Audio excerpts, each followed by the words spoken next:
Okay, we're back. So we're talking about, this was the Jewish Study Bible, and talking about who is this prophet like Moses, right? It says, it's likely distributive in its meaning.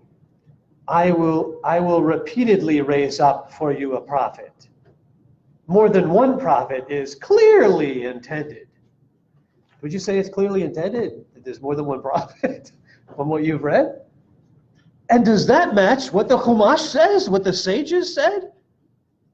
Something's changed in the claim from the modern Jewish Study Bible to what the sages said.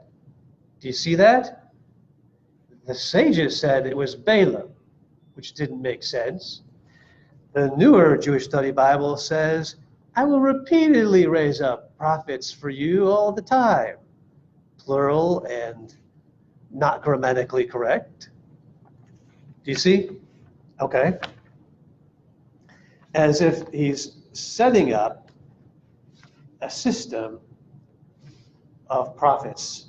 There were prophets before him, for that matter. Okay. And it also mentions in here, though, note the tension. Why does it say that? Because never again did arise in Israel a prophet like Moses.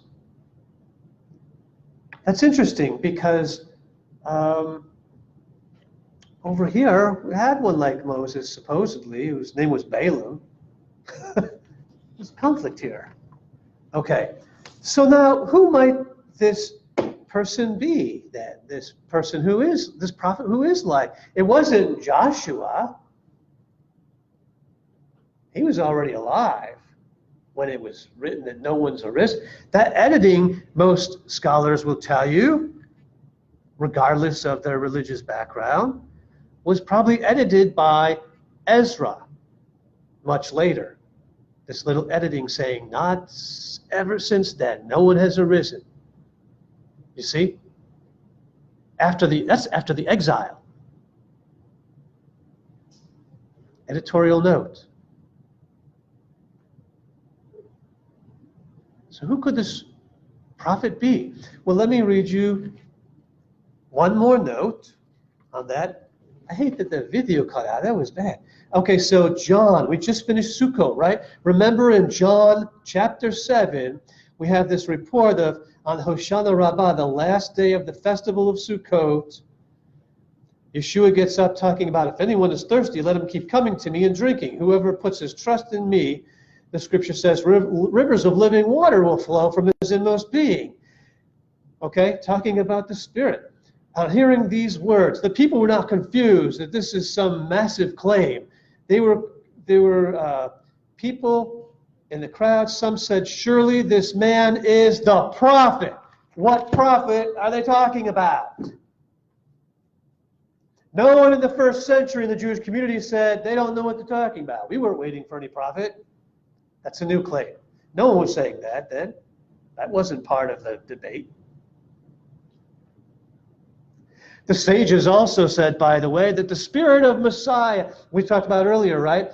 In Genesis, in the beginning of Genesis, how the Ruach is actually, in Hebrew, it's really, precisely, there's a Ruach that is hovering, not just hovering, but vibrating over the water. Wind doesn't vibrate. Wind moves, it blows. It's vibrating over the water.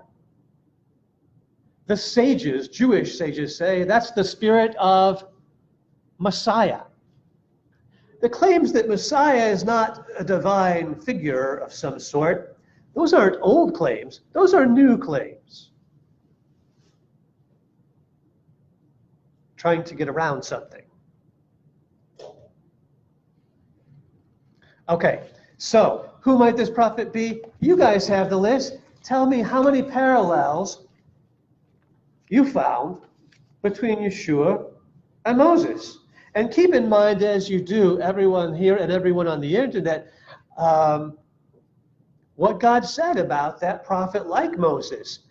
If Israel doesn't listen to every word he says and obey it, they will have to account for themselves to him. Oh man, it cut off again?